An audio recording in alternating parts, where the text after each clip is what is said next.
Assalamualaikum warahmatullahi wabarakatuh. Waalaikumsalam warahmatullahi wabarakatuh. Al-Fatihah biniyatil futuh wal bunuh wal rusuh wa taubatin nasuh wa sulahil jasadi wal ruh ila hadratin Nabi Mustafa Rasulillah sallallahu alaihi wasallam. Summa masyayikhina muallimina fil khair khususan ila almarhum Kiai Sahroni Mardani wal waqifina wal muallimina fi hadzal masjid wa usulihim wa furu'ihim min Allah yataghashshahum bi rahmah wal maghfirah wa yanfa'una bi asrarihim wa anwarihim wa ulumihim wa nafahatihim fid din wad dunya wal akhirah. Al-Fatihah. A'udzu billahi minasy syaithanir rajim. Bismillahirrahmanirrahim. Alhamdulillahi rabbil alamin arrahmanir rahim maliki yaumiddin. Iyyaka na'budu wa iyyaka nasta'in ihdinas siratal mustaqim siratal ladzina an'amta 'alaihim ghairil maghdubi 'alaihim waladdallin. Amin. Bismillah walhamdulillah wassalatu wassalamu ala sayyidina Rasulillah sayyidina Muhammadin Allahumma shalli wa sallim wa barik ibni Abdillah wa ala alihi wa sahbihi wa man tabi'ahu wa walah. La hawla wa la quwwata illa billah, amma ba'du. Hadratul mukarramun, para alim wal ulama, para asatidah, para tokoh masyarakat, khususnya yang sama-sama kita hormati dan kita muliakan, Al-Mukarram Ustadz Ahmad Zargasih mata'anallah bituli hayatih. Doakan panjang umurnya, sehat badannya, berkah rezekinya, Allah jadikan keturunannya anak-anak yang soleh dan solehah, amin ya rabbal alamin. Dan juga Al-Mukarram wal Muhtaram Al-Ustadz Haji Syakaruddin, Bapak Haji Madinah, Bapak Tarmuzi, dan seluruh para tokoh masyarakat lainnya, Bapak Ibu yang saya hormati. Alhamdulillah pada malam hari ini kita bisa berjumpa kembali di masjid kita yang tercinta ini setelah terakhir ketemu sebelum puasa ya. Ya, mudah-mudahan panjang umur, sehat afiat. Bapak-bapak yang sakit Allah kasih sehat. Ibu-ibu yang punya utang Allah kasih selamat, lunas segala utang-utangnya, amin ya rabbal. Pada sore kali ini saya akan membuka satu kajian yang saya rangkum dari kitab-kitab ulama. Di antara referensi yang saya pakai adalah Fikih Fathul Qarib, Fathul Mu'in, dan juga tidak lupa karangan Profesor Dr. Wahbah Zuhaili, Fiqhul Islam wa Adillatuhu. Karena memang untuk membahas fikih tentang kurban ini nggak cukup satu pertemuan, nggak cukup ya. Belum nanti masalah syarat-syarat hewannya, belum cara motongnya, belum ya sunnah-sunnahnya. Nah ini saya ringkas-ringkas aja. Mudah-mudahan sampai isya waktunya cukup, amin.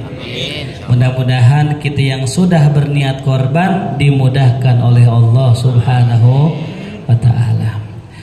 Perintah berkorban adalah perintah yang difirmankan oleh Allah di dalam Al-Quran, Inna a'tayna kal kautsar. Sungguh kata Allah, kami telah berikan kepadamu nikmat yang banyak. Ya, kalimat al-kautsar itu maknanya banyak sekali. Di antara satu makna tafsirannya adalah nikmat yang banyak. Kalau kita hadirin sudah dikasih nikmat sama Allah yang banyak, maka apa perintah Allah? Fasholli lirabbika wanhar. Maka sholatlah engkau dan berkurbanlah, ya. Itu perintah dari Allah. Apa maknanya? Perbaiki hablum minallahmu dengan sholat, dan perbaiki hablum minan nasmu dengan cara berkurban. Tuh, ya. Nah inilah hadirin, ya. Inna syani'aka huwal abtar. sebentar. Ini ada yang unik hadirin. Kata guru kita, ya, Syekhuna Muallim Syafi'i Hazami. Beliau pernah nanya begini hadirin. Bapak Ibu tahu kambing? Tahu. Ya, kambing itu halal atau haram? Halal. Ada lagi anjing. Anjing halal haram? Haram. Saya mau tanya, yang paling sering dipotong kambing apa anjing? Tapi subhanallah Pak, kambing meskipun sering dipotong, tiap hari dipotong buat hidangan di sate Abu Salib Condet Sodok. Udah pernah ke sono belum? Udah depannya. Itu kambing dipotong tiap hari buat hidangan di Abu Nawas ini. Tahu Ustaz? Pernah mampir? Abu Nawas lewat. Kok nggak ngajak saya? Saya belum soalnya. Itu tiap hari tempat-tempat orang jual nasi kembuli motong kambing. Saya mau tanya, kambing berkurang nggak jumlahnya? Enggak. Nggak berkurang. Tapi sebaliknya anjing. Saya mau tanya, restoran mana sini yang motong anjing? Enggak ada. Tukang sate Madura motong anjing? Sate Padang motong anjing? Enggak. Anjing banyak apa sedikit? Dikit. Dikit. Apa pelajaran nih buat ketemu alim? Nih hadirin, itu yang dinamakan dengan berkah. Makin kita keluarkan harta kita, bukan makin dikit Pak, makin nambah. Makin kita tahan harta kita, justru makin sedikit. Lihat kambing. Kambing dipotong 1, numbuhnya 3, numbuhnya 5, numbuhnya 6. Makin banyak. Lebaran Idul Adha nggak pernah kurang kambing, betul? Bapak-bapak udah kolesterol naik tuh, kambing masih ada setumpuk di kulkas hadirin. Tapi nggak ada yang motong anjing. Tapi anjing lama-lama makin sedikit. Kalau mau harta kita bertambah, rajin-rajin sedekah.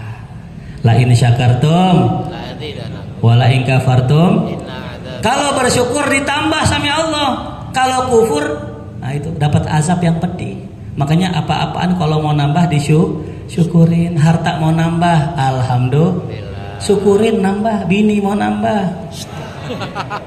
Kacau ini Bang Rahmat ini ajarannya.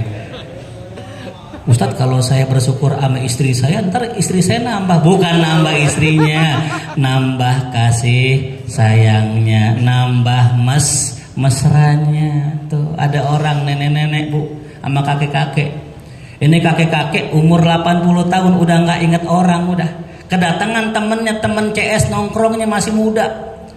Ini kakek-kakek tadi ketika datang ke rumah temannya, ya luar biasa nih. Dia panggil tuh istrinya di dalam, "Yang sayang." Temennya kaget, luar biasa. Lu udah 80 masih manggil sayang. Dikasih kopi, "Nih sayang kopinya." Oh luar biasa. "Lu ngapa manggil sayang?" "Iya, gua udah lupa namanya siapa." Jadi bukannya karena romantis, bukan, emang karena udah lupa hadirin. Pikun. Nah, itu ya. Apa hukumnya berkurban? Ini orang sering nanya. Ya, kurban itu ya hukumnya sunnah muakkadah kifayah. Ada sunnah muakkad ainiyah, ada sunnah muakkad kifayah. Apa sih sunnah muakkad kifayah? Sunnah yang kalau seorang sudah mengerjakan, maka yang lain nggak sunnah lagi mengerjakannya, walaupun boleh. Contoh kayak azan. Azan sunnah kifayah. Kalau Bang Rahmat udah azan, yang lain yang kayak azan lagi. Entah orang cater, ini asar jam berapa Ustaz? Jam 3 azan, jam 4 azan, setengah 5 azan. Kenapa? Masing-masing orang pengen azan pakai speaker. Cukup satu orang azan di Masjid Riyadul Abidin, yang lain nggak perlu azan. Jelas? Sama kayak kita di rumah. Di rumah ada 5 orang, 5 kepala keluarga. Emang namanya orang Betawi, warisannya segitu-gitunya. Adiknya di situ, abangnya di situ, ya, yang bontot di situ, emaknya di situ, ngubrok di situ. Ya, ini biasa kurang akur nih mungkin ini. Akhirnya apa? Dari 5 kepala keluarga yang memang orang Betawi tadi, 1 korban, maka yang lain udah gugur. Kenapa dikatakan gugur? Ini korban hadirin mirip-mirip kayak kewajiban.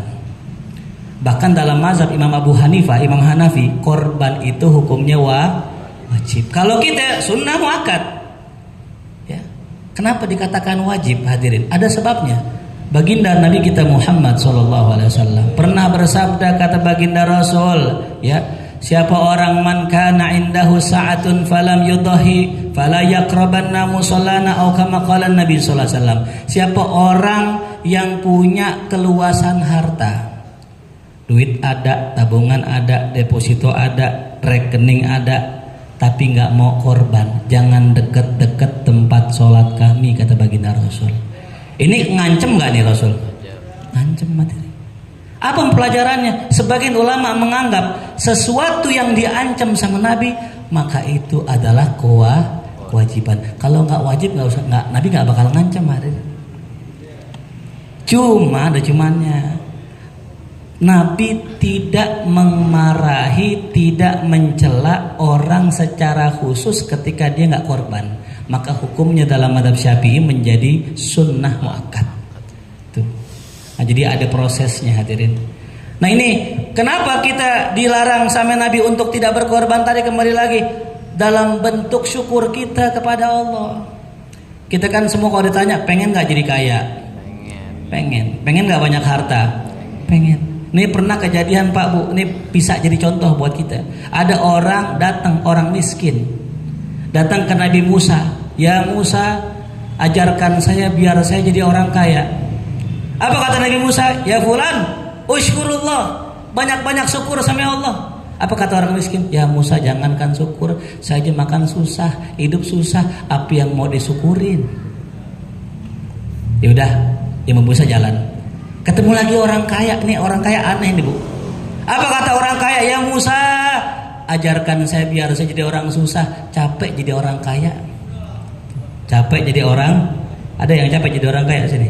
Capek Pak jadi orang kaya, ngitungin duit tiap hari, gaji karyawan tiap bulan, ngontrol perusahaan yang 10, belum nanti anak-anaknya dan sebagainya, capek. Puyeng, punya mobil cakep, khawatir hilang. Coba kalau mau nggak punya mobil, hilang nggak? Emang nggak punya.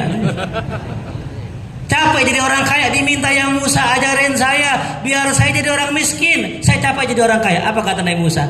Ya fulan, ya jangan pernah bersyukur kepada Allah. Udah, ente jangan syukur sama Allah. Kata orang kaya, ya Musa bagaimana saya nggak syukur? Saya dikasih napas, saya dikasih sehat, saya dikasih harta. Apa yang saya nggak bisa syukuri?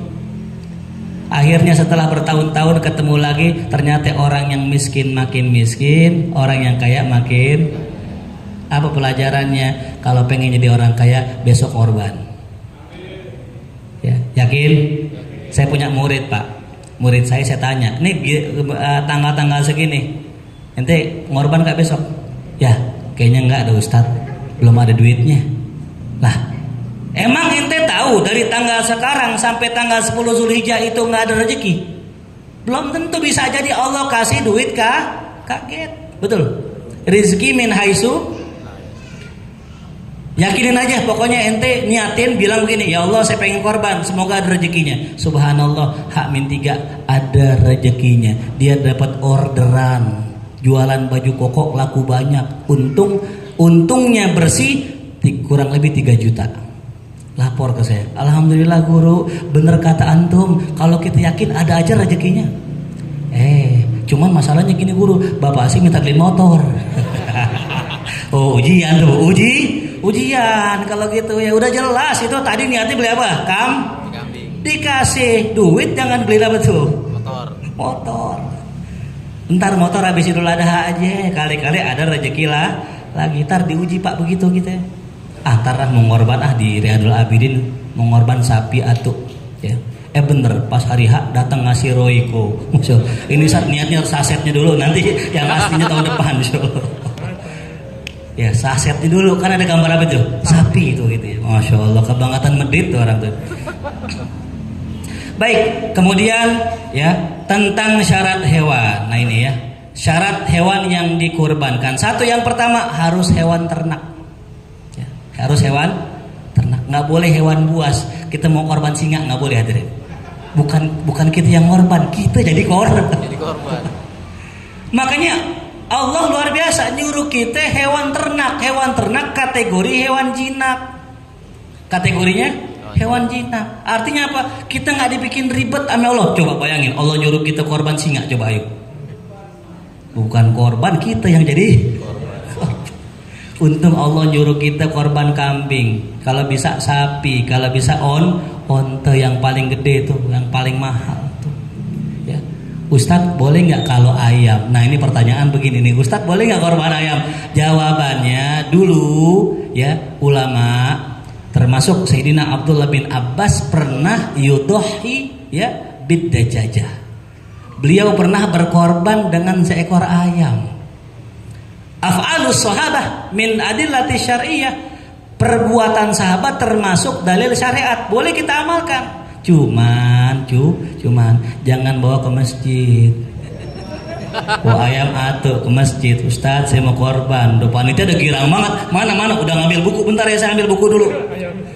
Mana korbannya? Ini ayam saya. Astagfirullahaladzim. Ini jangankan makan sekampung, ini makan sekeluarga aja nggak cukup ini. Tapi boleh nggak korban ayam? Boleh. Di mana korbannya? Di rumah masing-masing.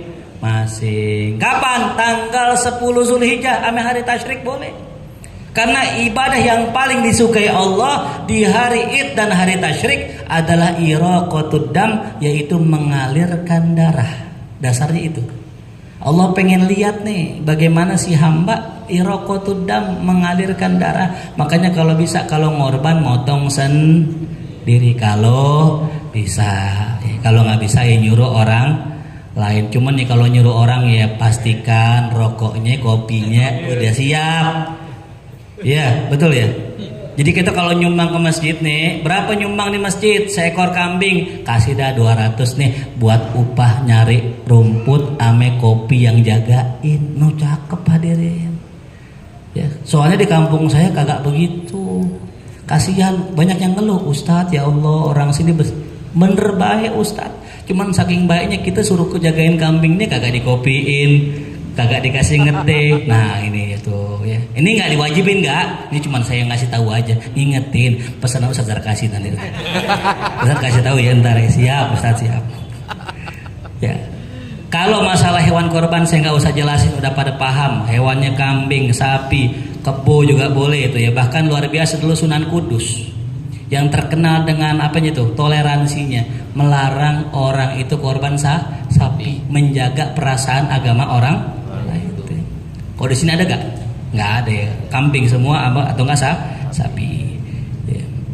Juga sama. Ini yang paling penting syaratnya. Saya nggak sebut secara lengkap, saya global aja. Kalau kita berkorban, ini mau korban wajib maupun korban sunnah, mau akikah, kalau bisa kambingnya sudah cukup umur, atau istilahnya kupak. Kayak gimana kupak? Kayak Bang Rahmat ada kupak tuh, nah, gitu ya. Udah cocok tuh. Apa artinya? Udah cukup umur, ya. Lah anak, kalau kambing masih kecil kan kasihan kita potong ya. Mana masih paut lagi tuh kambing. Kan banyak sekarang Bu, akikah murah. Maaf nih, bukan suuzon nih, bukan. Akikah murah, kambing semana itu murah banget. Kecil banget Ya. Jangan-jangan kambing paut masih itu. Belum kupak. Diapain dipotong? Itu nggak sah juga. Jangan buat korban, buat akikah juga sama. Kalau bisa tuh akikah kita milih apa tuh? Yang udah kupak. Nah tukang kambing yang tahu. Kalau saya bukan tukang kambing, saya kurang tahu. Pokoknya cirinya gini Bu, kalau tuh kambing udah pernah ompong giginya, berarti udah kupak. Berarti orang tua sini semuanya udah kupak. Ya. Iya, udah siap korban berarti. Nah, ya. Jadi yang penting itu, ntar cek tuh kupingnya, ada cacatnya apa enggak, kakinya. Ada orang nanya, Ustadz saya pengen beli kambing, pas saya beli kagak ada bijinya. Nah ini gimana Ustadz? Sama ya hadirin ya. Kurang sempurna. Kalau bisa yang ada punya tuh bijinya. Yang ada bijinya. Ibu mau punya kambing gak ada bijinya? Nggak mau kan tuh iya. Makanya sempurna, cari yang sempurna tuh, yang laki, yang kalau bisa ada punya tuh tanduknya biar bisa nyeruduk tuh. Nyari laki nggak ada tanduknya, nggak bisa nyeruduk. Bang Rahmat tuh ya.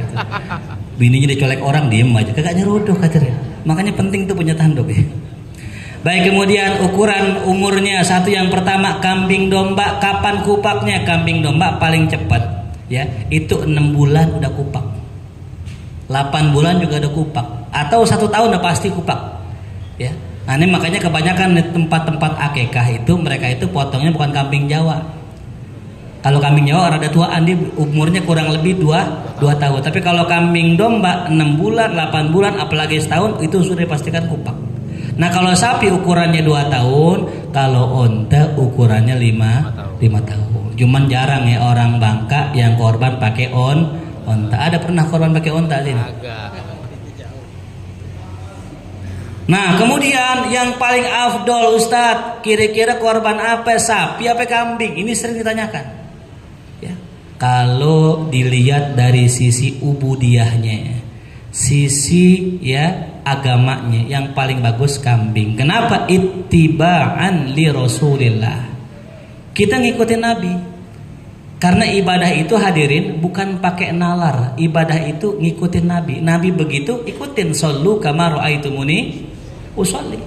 Ya. Begitupun ibadah yang lain. Kalau Nabi zakatnya pakai beras, kita pun zakat pakai beras. Kalau Nabi korbannya pakai kambing, kita pun pakai kambing. Itu dalil yang mengatakan lebih afdol kambing. Ya, karena memang lebih ya berasa gitu ya kalau kita korban kambing. Kadang kita bisa yang motong. Ya, kita bisa lihat. Kalau sapi kadang-kadang kita nggak bisa motong, orang sapi gede banget. Mana sapinya sapi limosin lagi ya. Ini mana leher, mana badan, kan kita ngeri kan motongnya. Ya itu ya. Jelas hadirin ya. Jadi ada yang mengatakan kambing. Cumannya saya pribadi ngelihat kondisi masyarakat yang kayak begini, saya rasa lebih afdol sapi. Mengikuti ulama-ulama lain yang memandang bahwasanya kalau sapi banyakkan dagingnya, makin banyak dagingnya, makin banyak manfaatnya. Tuh. Ya. Jadi kalau besok kalau di tempat saya sih saya usahain sapi yang sebanyak-banyaknya sapi. Ya, kambing boleh, silakan yang memotong kambing buat nyate Ustadz ya. Itu sama kayak kita sholat duha, bikin sholat duha di sekolah. Pernah nggak baca dalam kitab-kitab ulama ada ulama yang menganjurkan duha berjamaah? Nggak ketemu hadirin. Dalam kitab Bughya al-Mustarsyidin disebutkan di sana bahwasanya sholat duha itu termasuk sholat yang dianjurkan sendiri. Tapi kalau kita bikin di sekolahan, kita bikin di pesantren, orang duha masing-masing, kebanyakan anak-anak kagak ngaku, kagak ngerjain. Udah sholat belum? Udah. Mana? Tadi nih muka saya basah, padahal mah cuci muka doang. Bisa bohong nggak tuh? Bisa. Maka kita boleh hadirin dibikin tuh berjamaah tuh. Anak-anak di sekolah kita bikin sholat duha berjamaah. Ada pahalanya? Ada. Pahalanya bukan dari duhanya, tapi pahalanya dari berjamaahnya dan ngajarin orang sholat. Sama kayak tadi itu. Memang dari segi ibadah lebih afdol kambing, cuman dari segi sosial lebih banyak sapi manfaatnya. Tuh ya. Nah, ini hadirin. Jadi ibadah kurban adalah ibadah sosial. Kalau zaman dulu bener, zaman Nabi, orang punya kambing, dia hari Id, dia motong sendiri, dia nyacak sendiri, dia bagiin sendiri. Zaman dulu begitu hadirin. Makanya dalam fikih, ini dalam kitab-kitab ulama, kalau kita motong kambing, hewan apapun, hewan ternak, kalau kita motongnya sendiri, punya sendiri, maka dibagi 3 itu hewan. 1/3 buat dirinya, buat disimpan boleh, didendeng. Kalau zaman dulu didendeng hadirin, belum ada freezer soal zaman dulu. Yang kedua, dikasih orang yang dia kehendaki, siapapun itu, mau miskin mau kaya dikasih. Yang ketiga, dikasih khusus fakir miskin. 3 hadirin. Dia motong sendiri tuh. Dia motong sendiri, dia ngulitin sendiri. Ya, kalau zaman dulu bedanya gini hadirin. Kalau zaman dulu kagak ada orang itu ngolah isi jeroan. Ya. Motong kambing, jeroan diapain? Dikubur. Dikubur. Kalau kita motong sendiri, ya jeroan dikubur apa enggak? Sayang. Matengin lah ya, apalagi yang bagian anduk tuh. Babat. Ya kita babat kan, kita bikin soto babat itu. Nah itu emang orang Indonesia ajib hadirin. Emang orang Indonesia doang yang emang orangnya nggak mau rugi. Semua diolah. Orang Arab ya tuh kalau makan kambing kadang buntutnya dibuang, kita buat sop buntut. Perut dibuang, kita buat soto babat. Sampai maaf kotorannya mereka dibuang, kita diapain? Buat pupuk. Emang ogaru? Sampai pala hadirin tuh, kasihan kambing udah leher lidah udah. Dibakar tuh pala, dimasak. Allah tuh ya. Semua tuh ya. Memang orang, makanya dinamakan hewan ternak itu al-an'am. Kenapa al-an'am? Dari katanya nikmatun. Nikmat itu ya kenikmatan. Artinya apa? Semua hewan ternak itu bisa kita nikmati. Yang meraktekin bukan orang Arab, yang meraktekin orang Indonesia. Itu hebatnya orang Indonesia tuh ya. Nasi udah kering, iya. Dijemur. Dibikin nasi apa tuh? Nasi aking. Dijemur, jadi emang orang Indonesia luar biasa tuh. Rendang sampai 3 bulan tuh rendang diolah-olah tuh. Sampai udah hitam tuh ya Allah tuh. Kemudian apa lagi ya? Yang afdol warnanya nih, yang buat yang nyari warna. Yang paling afdol korban warnanya warna putih. Jadi kalau kita cari kambing yang warnanya putih polos. Itu yang paling afdol. Yang kedua, cari yang warna kuning kalau nggak ada yang putih, warna kuning.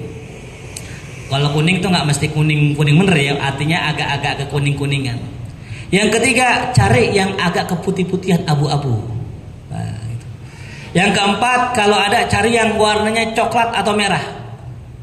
Nah, yang paling terakhir, cari yang warnanya hitam. Nah, jadi kalau kita beli kambing hitam itu urutan kesunahannya paling akhir tuh. Jadi kalau kita nyari yang pertama yang putih dulu Bang Rahmat tuh. Baru yang ujungnya apa tuh? Nggak ada dah yang hitam, nggak apa-apa dah. Sama kayak nyari bini begitu ya. Cari yang putih dulu. Yang putih mana warna putih nih tuh. Yang putih nggak ada, yang kuning mukanya kuning kebanyakan kunyit tuh. Nggak ada banget tuh deh yang cari deh yang hitam apa? Serah senyum Hajar Aswad. Luar biasa. Nah kemudian nih sunnahnya nih karena sudah masuk kita di bulan Zulhijjah. Sudah masuk ya? Hari keberapa kita? Hari kedua, malam ketiga. Anjuran yang pertama dianjurkan tidak memotong kuku, rambut ataupun bulu-bulu daripada kulit kita, ya. Tuh yang punya kuku jangan potong kukunya, yang punya kumis jangan potong kumisnya, yang punya jenggot jangan potong jenggotnya, yang punya bulu dada jangan potong, semua jangan dipotong. Kecuali darurat. Contoh, kuku kita cantengan, masih ada cantengan di Bangka sini. Kayaknya udah nggak ada kayaknya ya, penyakit orang dulu itu. Kalau cantengan kagak nyaman, potong boleh. Kenapa kok disunahkan jangan dipotong? Kata ulama agar nanti ketika kita memotong hewan kurban, ya nanti akan Allah ampuni seluruh dosa kita dari ujung pala sampai ujung kaki. Cuman ini sunnahnya buat siapa? Yang niat berkurban, ya. Tapi kalau yang niat nggak berkurban ya nggak disunahkan itu ya. Karena memang nggak dapat ampunan yang spesial dari Allah Subhanahu Wa Taala. Kemudian disunahkan lagi apa? Kalau bisa nyembelih sendiri, ya. Sebenarnya hadirin nyembelih kambing nggak susah. Satu golok tajam, insya Allah. Golok asal tajam, kita jatuhin aja itu, udah kebelek tuh lehernya. Yang kasihan kadang-kadang goloknya tumpul. Apa kalau sekarang udah aman sih, tukang golok udah banyak sekarang. Ya. Apalagi yang ini kalau udah menjelang Idul Adha udah ada berkumpul nih tukang golok se-Jakarta ya, namanya apa Juleha kalau salah ya. Tuh, iya tuh tukang potong tuh. Ya, jadi kalau saya dulu gitu, motong seret udah gitu kan, set udah kelar. Paling banyak 3 set, paling banyak udah tuh. Sekali cukup kalau goloknya tajam. Ya. Nah kalau nggak bisa motong sendiri, minimal hadir dan ngasih izin, ngewakilin yang motong tuh. Kalau nggak diwakilin maka nggak sah sebagai korbannya tuh ya. Jadi ada sigotnya, ada kalimatnya. Afwan Ustadz, bisa nggak motongin nih kambing saya segitu aja? Iya saya potongin, ya jadi ijab kabulnya selesai tuh. Kalau seandainya nggak ada ijab seperti itu, panitia main motong-motong aja. Nah, itu bisa jadi nggak sah tuh ya. Kemudian disunahkan ketika memotong baca sholawat tuh ya. Nah, ini meninggalkan baca sholawat ini hukumnya makruh. Makanya kalau bisa kita nyuruh yang motong ini benar-benar ngerti ilmu. Jangan maaf ya, jangan sekedar jaga tuh ya. Alhamdulillah kalau sekarang ustadz udah banyak yang bisa motong. Udah banyak yang bisa motong. Kalau bisa suruh ustadz aja, jagal megangin aja. Tuh ya. Kemudian, nah disembelih disunahkan ketika nafas sedang keluar. Ini paling bagus. Karena kalau kambing atau hewan nafasnya sedang ke dalam kita potong itu darahnya susah keluar. Tapi ketika tuh kambing nafasnya sedang keluar kita potong itu darahnya ikut apa? Semakin banyak darah yang keluar dari tubuh daripada hewan tersebut semakin bagus sembelihannya. Ya. Makanya ada ciri-ciri hadirin. Kambing yang motongnya nggak cakep, walaupun sah. Ciri-cirinya bau ya, perengus, itu ada indikasi cara motongnya nggak bagus. Baik itu karena pisaunya atau goloknya kurang tajam, atau mungkin motongnya nggak sempurna ya. Yang jelas kalau bau perengusnya sangat-sangat perengus itu bisa nggak bagus. Bahkan pernah kejadian begini, ada orang motong daging korban akikah, motong akikahnya set rapi kelar, dibagilah ke suatu tempat ya. Kebetulan tempatnya tempat saya gitu. Itu hadirin Allah itu kambing bau perengusnya luar biasa. Yang kedua, yang makan pada tensinya naik. Itu. Padahal kita makan kambing korban biasa, akikah biasa. Ini tumben-tumbenan kalau makan tuh daging kambing tensi bawaannya naik. Itu bisa jadi gara-gara motongnya nggak benar. Sah secara hukum fikih tapi tidak sesuai dengan adab. Tuh ya. Nah, termasuk tuh jangan apa tuh? Jangan ngasah pisau, ngasah bendo depan apa? Hewan. Tuh itu juga ya Allah ya. Makanya alhamdulillah di tempat saya dulu begitu hadirin, motongnya sapi depan sapi lain. Saya lihat tuh sapi hadirin yang belum dipotong nangis. Pernah lihat sapi nangis, air matanya keluar. Saya nggak tega ya Allah. Besok tahun depan jangan begini lagi. Harus kita bikin ya tirai penutup. Jangan sampai sapi lain lihat. Subhanallah hadirin, lebih bagus. Ya itu sapi tenang, nyaman, dipotong, nggak ngamuk, nggak gimana. Tuh ketimbang tadi tuh dibiarin dia lihat, akhirnya sapi yang kedua ngamuk ini ya. Nggak ngikutin ajaran Nabi kita Muhammad Sallallahu Alaihi Wasallam tuh ya. Nah, terus bagaimana Ustadz cara kita tahu tuh sapi atau kambing itu seandainya dia keluar napasnya atau enggak? Kita tahunya gimana? Ya memang butuh ilmu. Ya. Kayak kita kalau ngerokok kan ya. Kita kan tahu ya kapan orang ngembus, kapan orang ngisep kan. Kapan orang ngembus? Pas keluar asap. Ya mungkin kambingnya kita kasih rokok kali gitu. Nah pas bus gitu kita potong gitu. Kali gitu kali. Ya.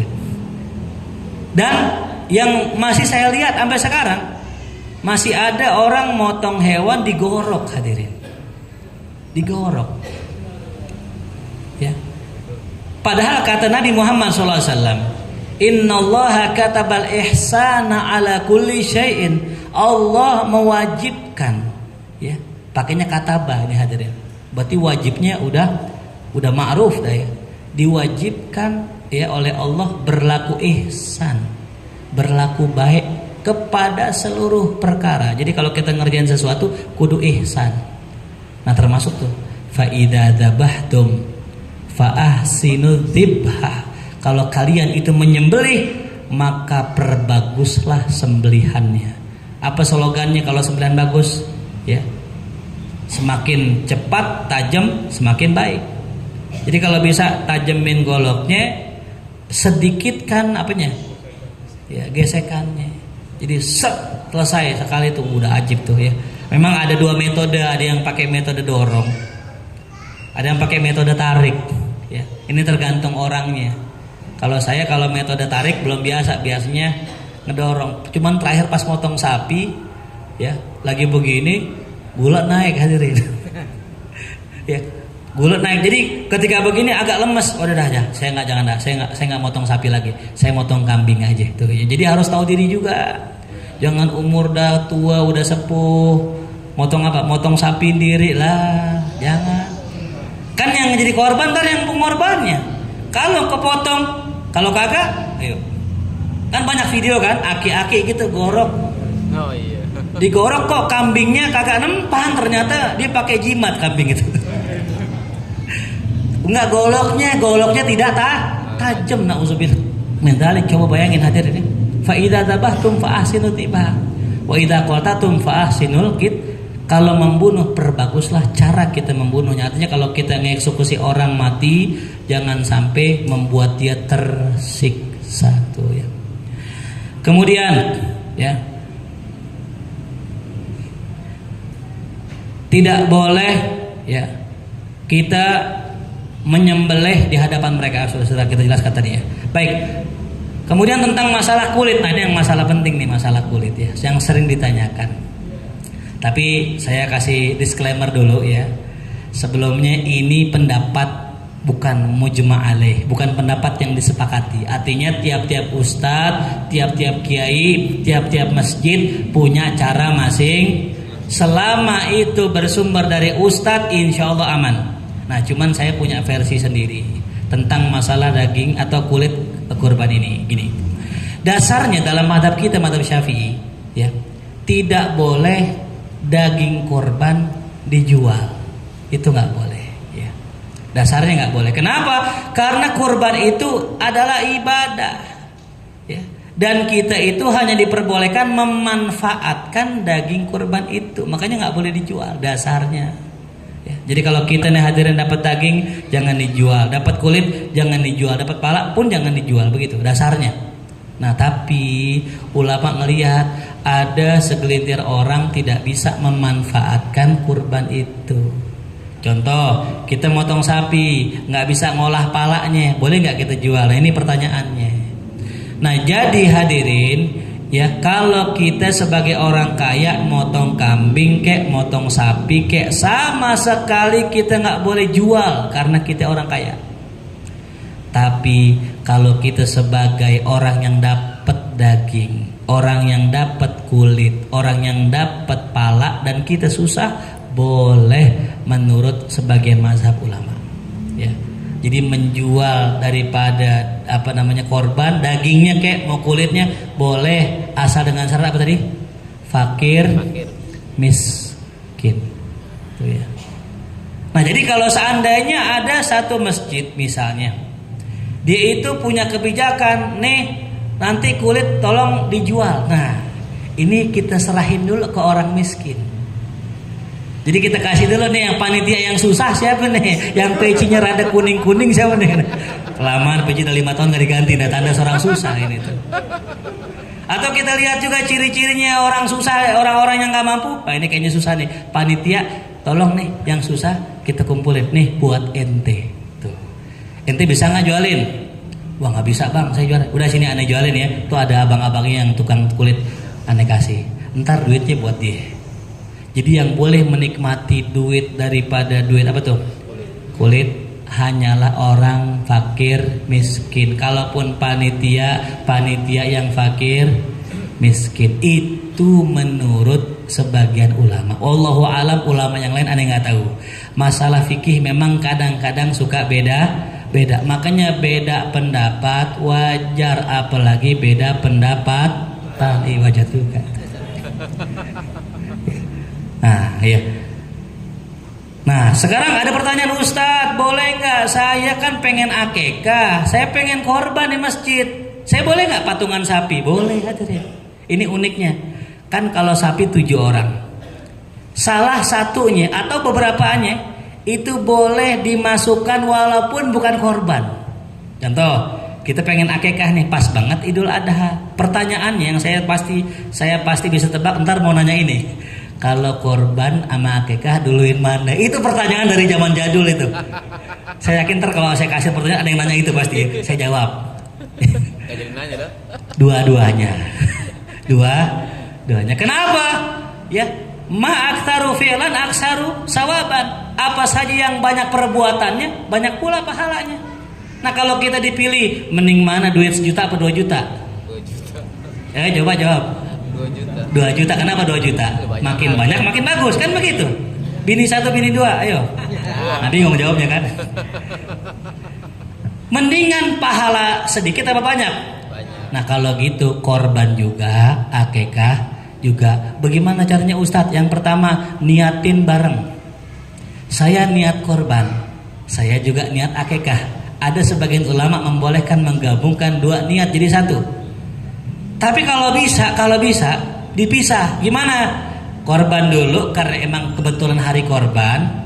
Besok habis korban nyari lagi duit buat akikah. Kalau bisa bikin acara pas akikah, ngundang Ustadz Ahmad Al Farisi. Cakep tuh jadinya tuh. Ketemu lagi kita kan ya. Nggak bercanda jangan. WhatsApp aja WhatsApp deh. Jadi begitu hadirin, kan begitu ya. Apa sih hikmahnya nih? Hikmah kenapa sih orang diakikahin hadirin? Nih ada hikmahnya. Kenapa lebih afdol kalau kita akikah bagiin tetangga? Kalau bisa tetangga yang tahu anak kita. Kenapa? Menghindari hasud kita kalau punya tetangga punya anak baru, atau nggak kita deh, kita kalau punya cucu baru, anak baru, maaf hadirin, kadang ada yang nggak seneng. Ya, namanya tetangga kan ada aja yang seneng orang lihat susah lihat orang seneng. Tetangga beli mobil, paling nyicil. Tetangga kaya, paling miara tuyul. Tetangga kawin, pasti ngutang dan sebagainya. Itu ada bu tetangga yang begitu tuh. Ini yang begini nih. Kalau bisa kata Nabi ya, diajarkan kita kalau bisa pas anak kita lahir dapat nikmat, orang itu yang nomor 1 kita bagi. Kalau bisa baginya lebihin. Baginya apa? Kenapa? Yang begini nih kalau kita bagi dikit salah. Banyak juga kadang. Mending mana? Banyak. Kita bagi tetangga kita yang julid tuh kita bagi segini. Salah kan? Udah bagi yang banyak kan? Nggak apa-apa. Kenapa? Orang-orang yang kayak begini mesti kita jaga hadirin. Zakat juga sama. Kita kalau jadi orang kaya jangan zakat jauh-jauh. Walaupun orang Jawa, zakat Betawi aja nggak apa-apa. Ya, jangan lupain Bang Rahmat tuh, jangan lupa tetangga. Yang dekat-dekat dulu. Kenapa? Karena jangan sampai ada orang dengki. Kata orang tetangganya, kerja di mari, bagi zakat di luar tuh. Paham nggak? Makanya tuh kita dianjurkan korban di kampung ya. Walaupun kita orang Jawa, orang Banten, orang Kalimantan, kalau bisa tinggal di Bangka, maksudnya. Bangka korbannya di mana? Di Bangka. Kalau mau ke sono boleh, asal yang di sini udah kita taruh kambingnya, sono double.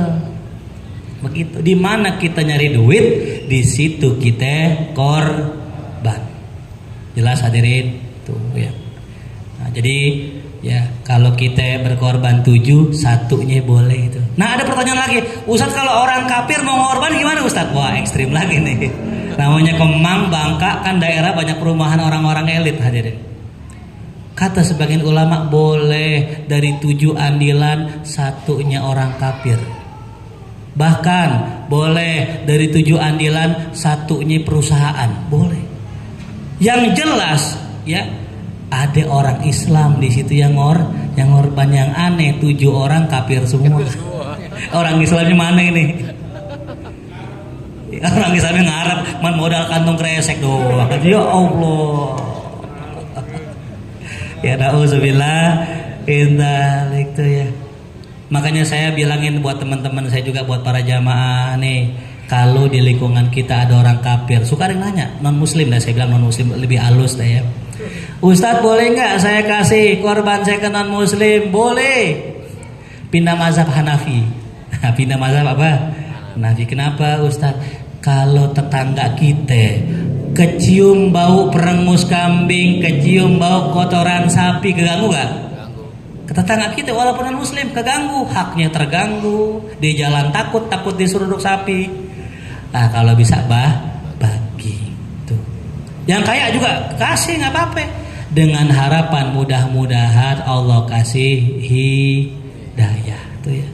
Nah jadi kembali lagi tadi, mazhab fikih jangan dipersempit hadirin. Mazhab bukan Syafi'i doang, mazhab luas. Apa hikmahnya? Ikhtilafu ummati rahmah. Gara-gara mazhab luas jadi banyak kemudahan kita. Ya. Coba kalau seandainya mazhab cuma satu doang, repot hadirin. Yang jelas yang mesti kita pelajari, ada hal yang disepakati, ada hal yang khilaf. Contoh yang sepakat, nggak boleh itu motong nyacak kambing, maaf, di dalam masjid. Karena itu apa tuh? Ada darah. Di luar masih boleh, dalam jangan. Sepakat ulama. Nggak boleh kita motong Idul Adha, motong babi, nggak boleh hadirin. Sepakat ulama. Tapi kalau yang khilaf, udah biarin. Dia punya pendapat, kita punya pendapat. Beda pendapatan boleh, apalagi beda pendapat boleh, apalagi beda apa tadi pendapatan. Mungkin sampai sini saja karena sudah waktu Isya. Mungkin kita cukupkan dan ada sesi tanya jawab, dipersilahkan buat para jamaah. Baik, silakan. Tolong dikasih mikrofon Bang Rahmat belakang.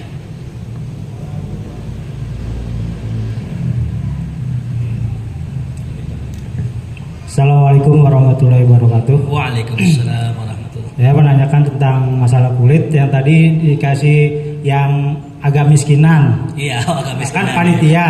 Iya. Panitia agak miskinan. Pas saat itu dia kan dikasih duitnya tuh, dibagi-bagi sama panitia lain. Bagaimana Pak Ustadz? Baik. Kalau saya ngasih kepada satu orang miskin, ya boleh nggak duit itu saya dibagi-bagiin yang lain-lainnya? Jawabannya boleh, asal panitia yang dikasih ridho. Ya, sama kayak hukum warisan, boleh nggak warisan bagi rata? Boleh, asal yang lain udah tahu bagiannya.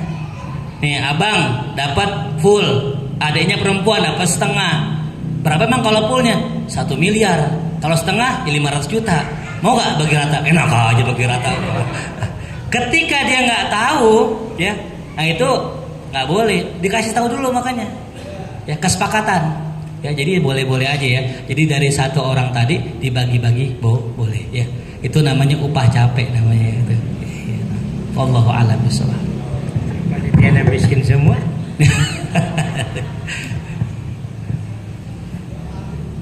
Ustadz kalau miskin patokannya apa? Zaman sekarang patokannya miskin bukan motor, bukan. Orang sekarang dagang somai pakai motor Satria ada itu. Iya. Ada tempat saya dagang somai pakai motor Satria. Yang Astrea minder tuh. Artinya orang sekarang tuh patokan miskin itu bukan dari kendaraan, bukan dari rumah, tapi dari penghasilan ya gitu ya. Baik, ada lagi mungkin yang mau nanya?